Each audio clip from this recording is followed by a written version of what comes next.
Hello, it's time for part two, respiratory system physiology.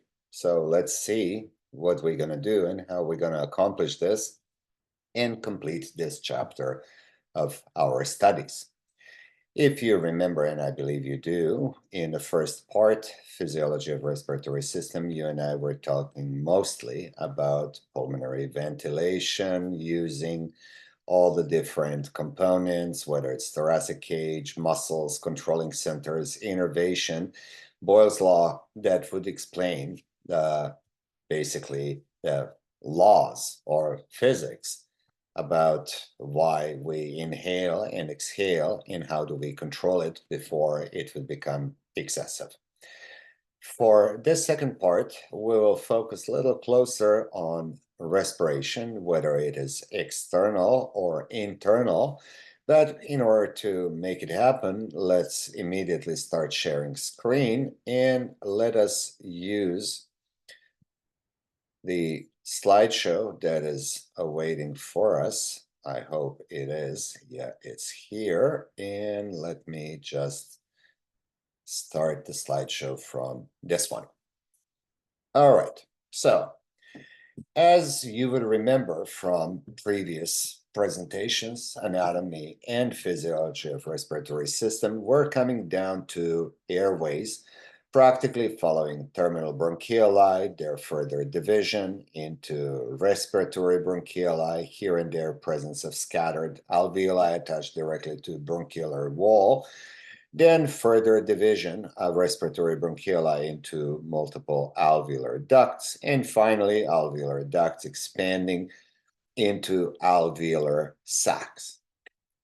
On the right side of the screen, you actually can see what one photomicrograph would illustrate pulmonary tissues as. All these white-colored hollow spaces are practically alveoli. A little bit larger space forms idea of what the alveolar sac would look like and what the alveolar duct could also be illustrated as opposed to terminal bronchioles, which is on the very top of this photomicrograph with enlargement of about 30 times. So terminal bronchioles here splits into two different alveolar ducts. Alveolar ducts further divide into sacs, and then we see at the end of the journey appearance of alveoli. Alveolus, as we talked about it already, is a very, very fine, frail structure that, together with capillaries of pulmonary tissue, form the respiratory membrane, which is very, very thin, practically less than half a micrometer. That means gases such as carbon dioxide and oxygen are going to be easily passing through this membrane between alveolar space and capillaries, where they are going to bound and to be further transported. I primarily think about the oxygen. Most type of common cell that we would see is the type 1 alveolar cell or alveolocyte that is forming the walls of alveolus together with its own basement membrane. But also within the alveoli, we're to find type 2 alveolar or septal cells together with some mobile alveolar macrophages that will clean up the inside of alveoli and get rid of any foreign particles, foreign material, debris that needs to be eliminated from the cavity of alveolus. Type 2 alveolars or septal cell is the one which produces a very thin layer of fluid that is called surfactant, which is important for maintenance of surface tension. Obviously, we have here an environment which has on one side of the membrane gas, inhaled air, and on the other side of the membrane we have a fluid.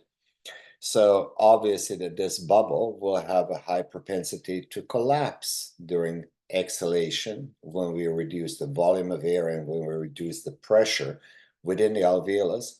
and that will require more significant effort during the next inspiratory part of the cycle.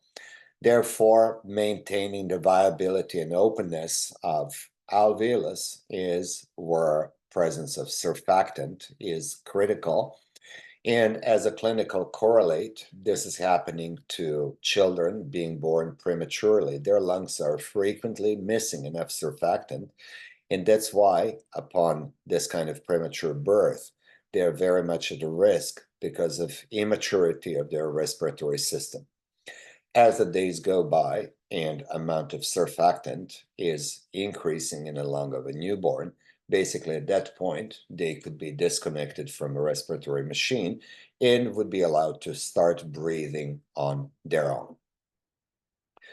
The smaller insert practically just points out that gases, oxygen and carbon dioxide, do move across this respiratory membrane carried by very simple form of transportation, which is diffusion, following just concentration gradient. We know that substances diffuse going from high to low concentration gradient or pressure gradient. So diffusion in this case would be very much in favor of moving oxygen from alveolus into the direction of blood, and blood, of course, releasing and allowing diffusion of carbon dioxide back into alveolus, from where it will be eliminated through a process of exhalation. In part one of respiratory system physiology, you and I were talking mostly about pressure volume ratio, and I decided to put this slide here just to make a little connection between parts one, part two, just to confirm the Boyle's law. Volume of gas being inversely proportional to its pressure and directly proportional to its temperature and the amount of gas. At a constant temperature, such as the body temperature is, changing the volume occupied by the gas changes the pressure, as does the changing of number of gas molecules. Basically, it's just a little bit more wordy expansion to understand what the Boyle's law principles are, because it determines the relationship between the volume and pressure when the volume is increasing or decreasing. Pressure and volume are inversely proportional. And then we use this diagram, just confirming that within this glass container, volume of 1 liter, air being trapped is at the pressure of 1 atmosphere. Once we push the piston into the cylinder and we reduce its volume to about half a liter, the pressure will go up and increase from 1 to 2 atmospheres. Since we're trying to keep connection between all of these different videos, I hope that you would not mind if you and I just go now with more exact numbers through this diagram, which once again confirms and explains the principles of ventilation. It's a three-part diagram, and as you can see on parts 1, 2, and 3, there is one constant value on the very top, that is pressure of atmospheric air being 760 millimeters of mercury. So we have to start here at rest when the diaphragm is completely relaxed. For a moment, we can think about a person who is just in between two respiratory cycles, completed exhalation, but did not start inspiration yet. Pressure of air that is still filling up the alveoli is 760 millimeters of mercury. That's exact the same as the atmospheric pressure, so gradient doesn't exist. Air doesn't move in or out, and of course, we just have one little thing to add. Lungs are enveloped with membrane, which is called the pleura. Pleura adheres directly to the surface of a lung, then using the bronchial stem or the root of the lung, it moves away from a lung surface and then continues lining the inside of the thoracic cage, including the upper surface of the diaphragm. Obviously, the pleura does have two layers. parietal layer that lines the walls of the thoracic cage, and the visceral layer. They're continuous with each other, so we're just differentiating them more from educational value. It's the same membrane with two layers. The second one is called the visceral. Visceral means organ, and pleura adheres to the surface of lungs. In between them, there is a bit of space, and that space is called intrapleural space, practically free of content, containing just a little bit of fluid that lubricates parietal and visceral pleura to eliminate any kind of friction as the lung expands and shrinks during the respiratory cycle. Intrapleural pressure is 756 millimeters of mercury. It's another important thing to remember, because with pressure between two pleurae being lower than pressure of air within the alveoli, basically pleurae are helping us keep the lung in expanded state.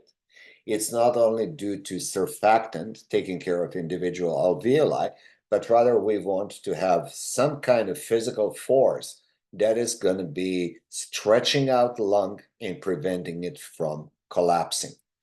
That is the intrapleural pressure, which is 756 millimeter of mercury. Obviously, 4 millimeters lower than pressure of air trapped inside the alveolus. Therefore, it's effective. Diagram 2, when inhalation starts. The diaphragm from its elevated position now becomes pulled downwards into the direction of abdominal space. Immediately we start seeing, that's the Boyle's law. We're increasing the volume, but obviously we're to decrease the pressure. And look what exact numbers are telling us. As the diaphragm moved down, volume of the entire thoracic cage has increased, resulting in a drop of alveolar pressure from 760 to 758. Intrapleural pressure also dropped from 756 to 754 millimeters of mercury. But what is also important to note is that pressure within the alveolus became lower than the pressure of atmospheric air, generating a gradient. Doesn't look huge, only 2 millimeters of mercury, but gas doesn't need a huge gradient to start moving. Even these 2 millimeters of mercury, more than enough to force air to start coming into the respiratory system, into airways, and to go all the way down to alveolus. When this becomes over, it's only half of the respiratory cycle, and then the second part, that is exhalation, commences.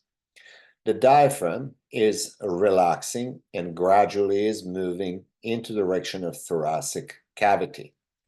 As it moves upwards, it decreases the volume of the thorax, therefore increasing the pressure of air filling up the alveoli, going up to 762, as well as increasing the pressure between two layers of pleurae up to 756. Important number for us to see and to apply right away. Alveolar pressure during exhalation becomes greater than the pressure of atmospheric air. Again, small gap, only 2 millimeters of mercury, but more than enough to force movement of air out of lungs. And by doing this, I think that we have quite nicely applied Boyle's law, and we now can say that we fully understand the principles of ventilation.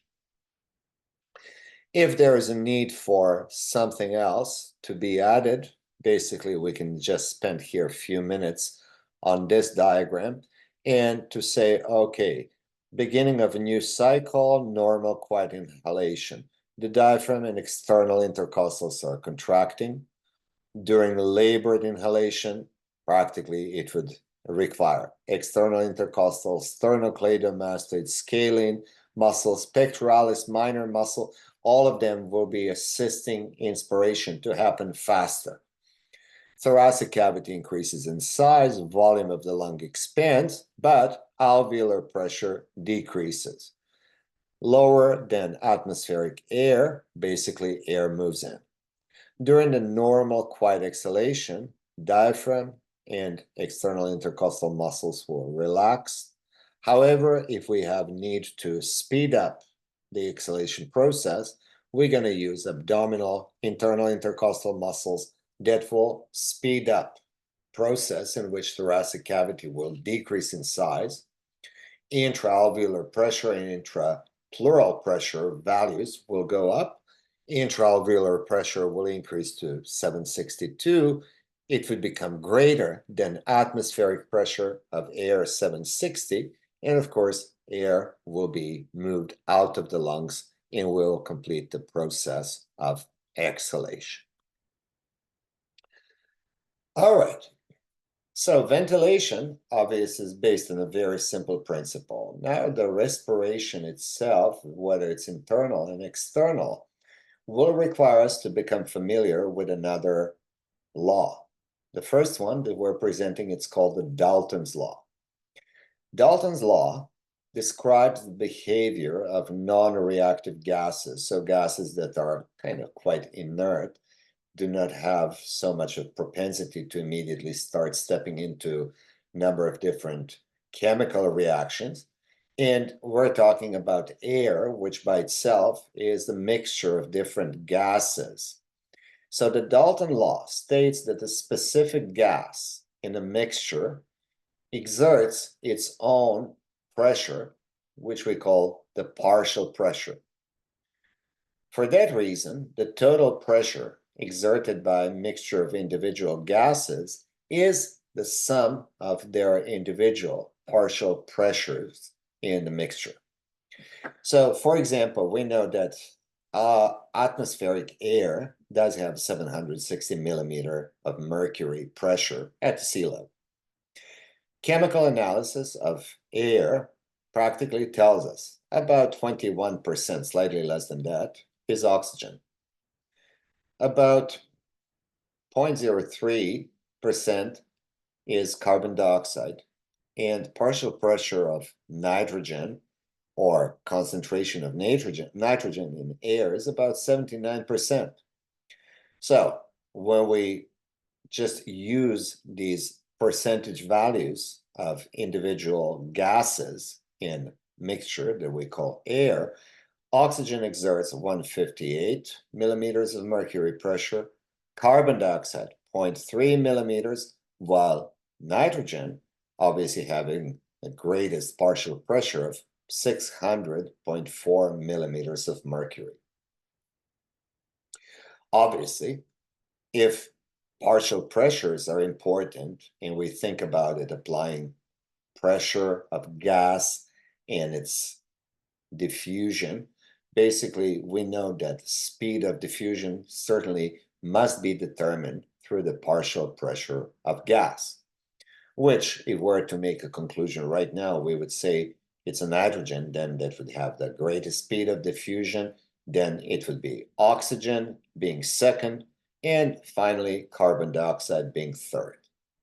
Well, there will be a little bit of surprise because at pressure of 1 atmosphere and at the body temperature, nitrogen does have lots of reluctance to diffuse. So practically it becomes very inert and doesn't have any particular effect. However, nitrogen, if we expose it to a higher pressure, such as this happens when people go scuba diving 10, 20, 30, 40 meters below sea surface, basically at that point, nitrogen under 4 times pressure starts finally diffusing into blood and becomes dissolved in blood. For that reason, divers have to gradually resurface, allowing diffused nitrogen to pass back into their lungs, into their respiratory apparatus, because if they would have quick submerging process, basically it's going to create a huge diffusion of nitrogen back into their capillaries, and the possibility of embolism can never be ruled out. So this is the Dalton law about partial pressure of gases in a gaseous mixture. Another law that we have to add here is Henry's law. Henry's law describes behavior of gases when they come into contact with liquid. And in this case, liquid is blood. During the past minute, I just hinted out that there was something that will leave nitrogen quite inert, and Henry's law is going to be here to help us understand it better. Henry's law states that concentration of gas in a liquid is directly proportional to the solubility and the partial pressure of that gas. The greater the partial pressure of the gas, the greater the number of gas molecules that will dissolve in liquid. So keep in mind, example of nitrogen, 600 millimeters of mercury, obviously it should have the greatest speed in dissolving. The concentration of the gas in liquid is also dependent on the solubility of the gas in the liquid itself. So, if the Henry law explains the solubility of gases in liquid, in this case blood, solubility is proportional to the partial pressure of gas and solubility coefficient. We know that partial pressure of oxygen is significantly higher than partial pressure of carbon dioxide, but we did not include solubility coefficient. Solubility coefficient of carbon dioxide is 24 times higher than the same solubility coefficient of oxygen. And this is where they become a little bit more carefully balanced with each other. Although the nitrogen is present in air in 79% concentration, its solubility coefficient is very low, and it doesn't dissolve in the blood at a normal atmospheric pressure. So we would need to expose the body into increased atmospheric pressure, 2, 3, 4, 5, 7, 10 atmospheres, in order to see nitrogen being dissolved in blood. Okay, one of the things that we use in a clinical setting is spirometry. Basically, a very simple yet effective measurement of lungs capacities. And this diagram is going to help us understand very quickly as what exact values we can extract from spirometry, and eventually how do we apply this later on. Please note that on the far left side of the screen, we have measurements in thousands of milliliters or 1 liter, 2 liters, 3 liters, etc. And then certain values such as inspiratory reserve volume, tidal volume, expiratory reserve volume, and then the residual volume. All of them are being air filling up the lungs. So at the beginning, basically, a patient is told to breathe normally. And as we do so, when the body is at rest and we don't have increased need for oxygen, the spirometry will record this kind of sinusoid curve that would denote what our tidal volume, air being moved in and out of the lungs, is. And surprisingly, it's only about 500 milliliters of air that comes in and then goes out. Keep in mind, of these 500 milliliters, perhaps only about 350 milliliters reach alveoli. Remaining 150 milliliters basically remains trapped inside the nasal cavity, pharynx, larynx, trachea, bronchi, bronchial tree, but because of shallowness of our inspiratory effort, they have not reached alveolar level. So that is our so-called anatomical dead space. And then the person is told to take maximal deep breath. And as they do it, recording dips down into sorry, did I say to inhale? I should have said to exhale, to extract maximum amount of air from their lungs.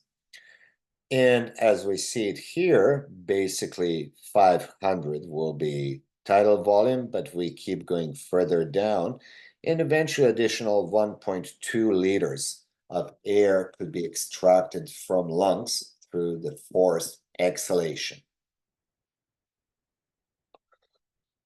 If we're to go from maximal air being extracted, and now we need to allow person to take maximal amount of fresh air in, basically we're going to go all the way up, as you can see here, reaching nearly level of 6 liters, whereas first we will top up all the air that should still compose the expiratory reserve.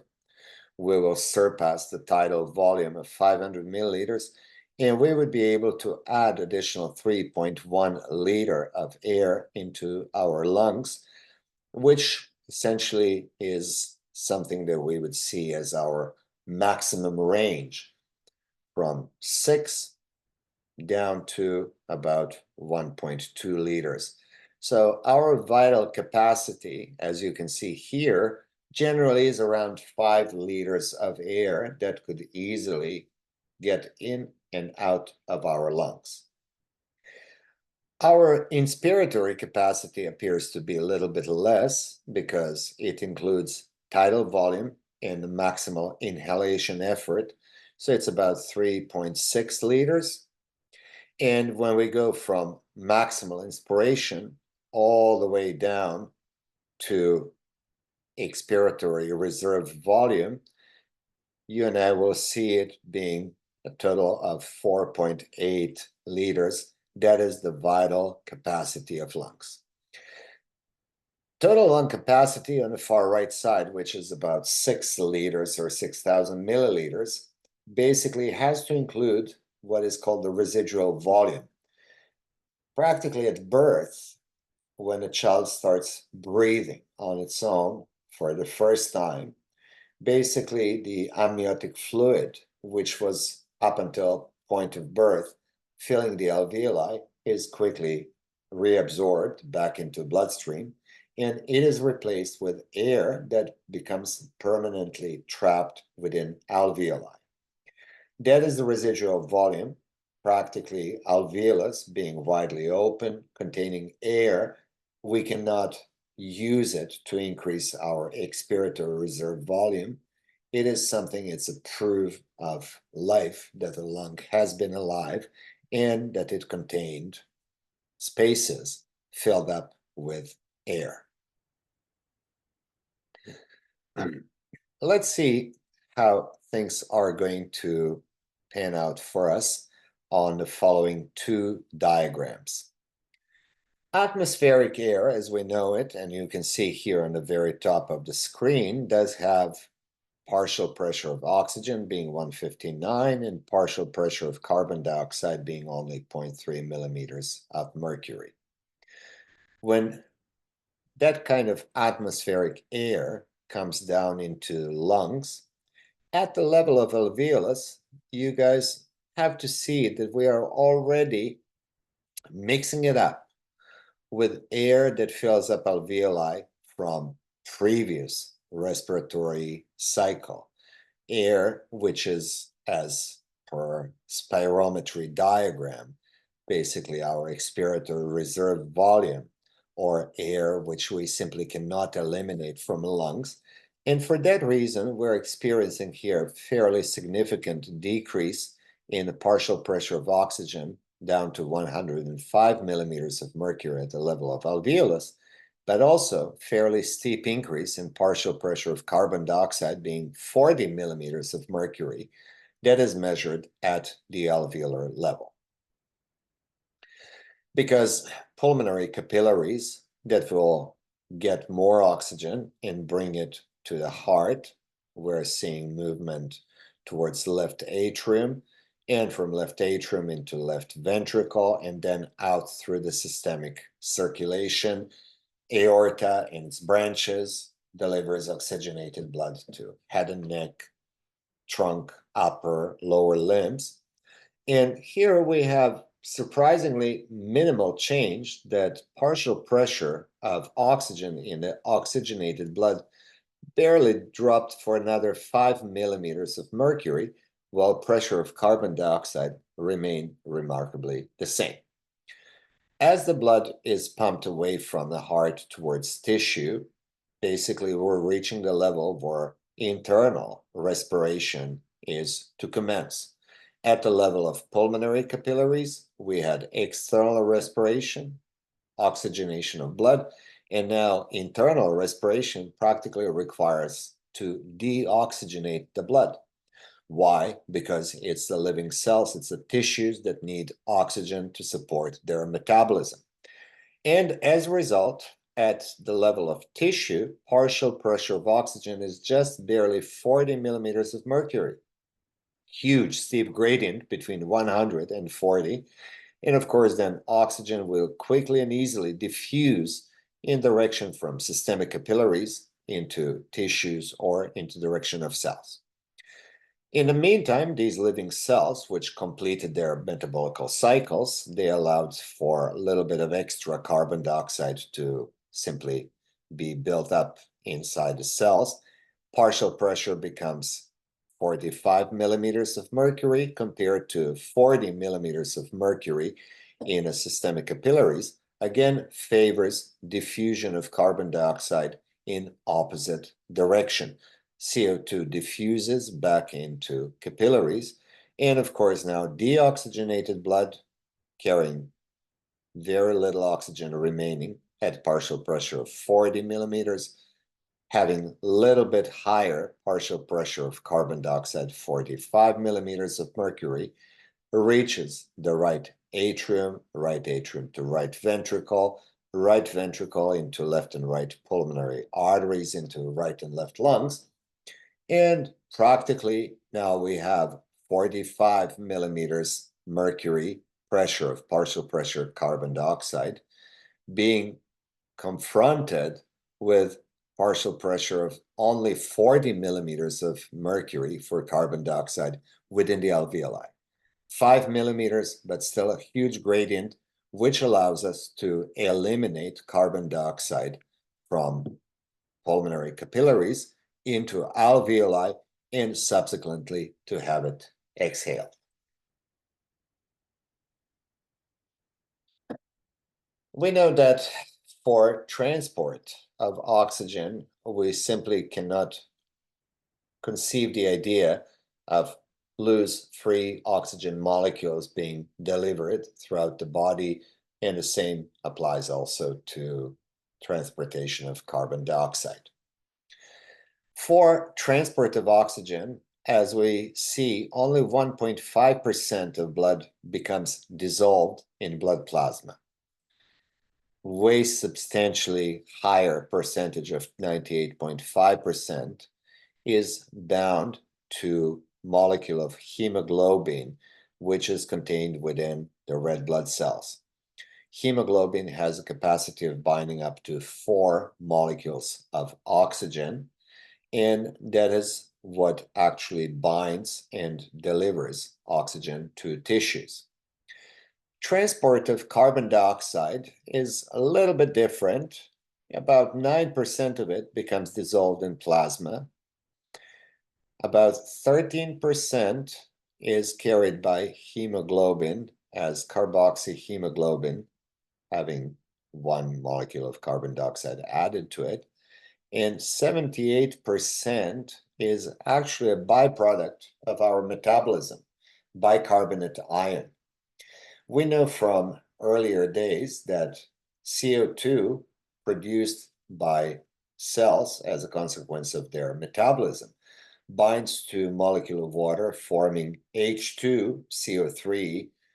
It is carbonic acid, which in a sense it's a weak acid, still dissociates, and its dissociation practically yields hydrogen ions, adding more acidity, and bicarbonate ion that would offset the acidity and keep the pH blood of being normal. So as the oxygen is bound to hemoglobin within the red blood cells, basically it is released at the level of tissue. It is also passing as a dissolved part from blood plasma to tissues, and then carbon dioxide, either dissolves itself, 9% binds to hemoglobin, or in the form of bicarbonate ion, practically is dissolved within blood plasma and taken away.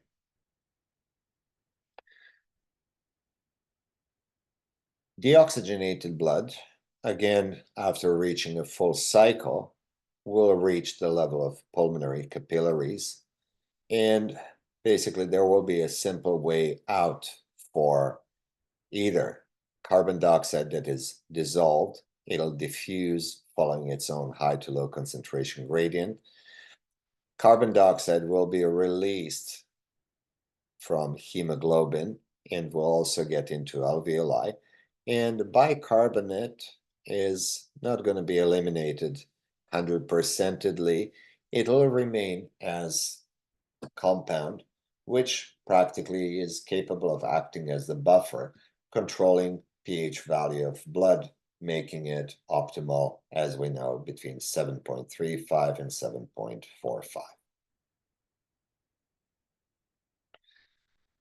We have here, just to conclude, but not to spend too much time, a couple of diagrams which I want to share with you. Partial pressure of oxygen in millimeters of mercury and percent of saturation of hemoglobin. So we know that deoxygenated blood in systemic veins would still have about 75% saturation of oxygen. Once we reach systemic arteries, because we have allowed the blood to keep passing through lungs and pulmonary capillaries, basically we're going to see it exceeding level of 90%. It will be 95, 96, 97% saturation. If we're looking just as what's happening as the possible lowest value of 35% of saturation, deoxygenated blood, but happen to be within contracting skeletal muscles, which obviously will have a highest need for quick oxygen consumption, and that is going to decrease the value of partial pressure of oxygen. Effects of pH value on affinity of hemoglobin for oxygen is the next thing we need to see. Normal blood pH is the darkest curve, and you can see the percentage partial pressure of oxygen would be somewhere in the 95%.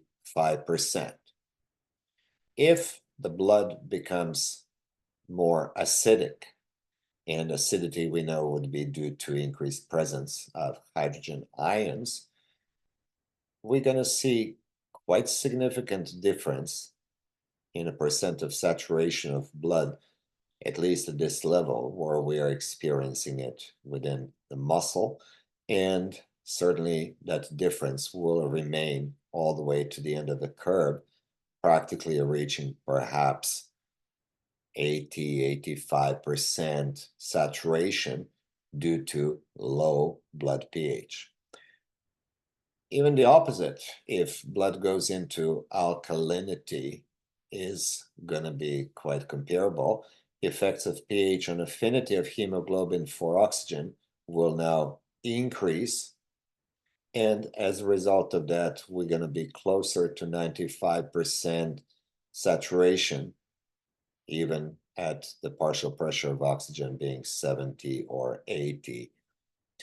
Effects on the partial pressure of carbon dioxide on affinity of hemoglobin for oxygen. Again, we have a very similar type of curve, normal, low, and high concentration of carbon dioxide. It also affects hemoglobin binding the oxygen. Body temperature would be another important thing, because we know whenever we have some kind of common cold, flu, or flu-like symptom, we may have somewhat increased body temperature.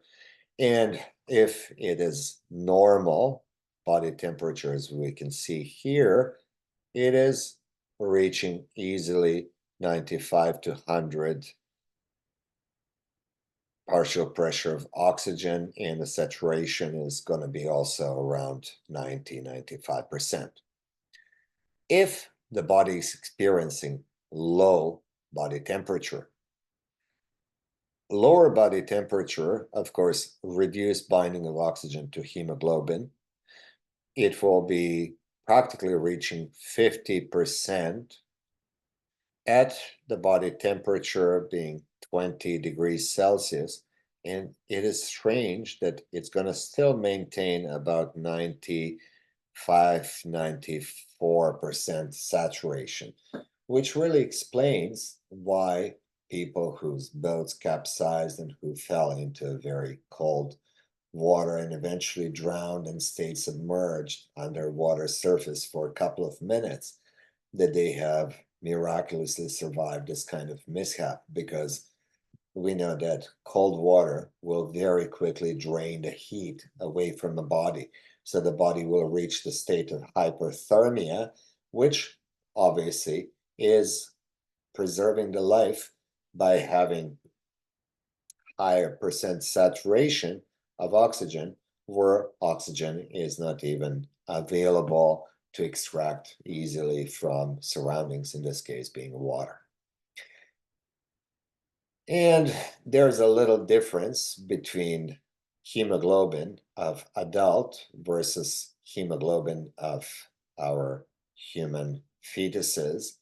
Fetal hemoglobin does have a higher capacity to bind oxygen quite naturally, because development of human embryo or fetus is really highly dependent on maternal cardiovascular supply, placenta, its proper formation, in order to support growth and development of embryo fetus to the stage of newborn. Shortly after birth, the fetal hemoglobin will gradually be replaced with the adult style and will not keep changing, because we really have no need to use a hemoglobin with higher capacity to bind oxygen once we are in an air-filled environment. So we can see here practically at the beginning of this curve and at the end, both adult and fetal hemoglobin will reach the same stage. Obviously, the greatest difference in the percentage of saturation in fetus being 80% when partial pressure of oxygen is somewhere around 45%. And we know that this is something that highly favors development of human embryo and human fetus. On this diagram, you can see really what's happening in exchange of oxygen and carbon dioxide in pulmonary as well in systemic capillaries, external versus internal respiration. Okay, at the level of alveolus, inhaled oxygen diffuses through pulmonary respiratory membrane, capillary wall, and oxygen gets into red blood cell where it binds to hemoglobin. The hemoglobin in between, in the meantime, bonded hydrogen ion, which of course needs to be now released and replaced by oxygen. So this becomes oxyhemoglobin, and molecule of bicarbonate meets a single ion of hydrogen, practically forcing them to get together to form carbonic acid. You're right. But carbonic acid in this environment is not allowed to further dissociate and then just to keep repeating, generating hydrogen ions. Instead, under the enzyme of carbonic anhydrase, carbonic acid basically gets molecular water extracted. So carbon dioxide is now free, and it gradually diffuses across the respiratory membrane into alveolus, where it becomes exhaled. Part of the carbon dioxide, which has been carried by red blood cells and bonded to hemoglobin, also becomes released and it's diffused. And this is just what I wanted to remind you, 79% of carbon dioxide being transported back in the form of bicarbonate ion. This is going to look very similar, except that some of the chemical reactions will have to be driven in opposite direction. When oxygen was finally delivered, the hemoglobin will release it, and instead of oxygen being released, hemoglobin immediately will grab and bond one hydrogen ion. That hydrogen ion could be coming from this direction. Living cells produce carbon dioxide. Carbon dioxide diffuses from high to low concentration. Within a red blood cell, carbon dioxide meets molecule of water.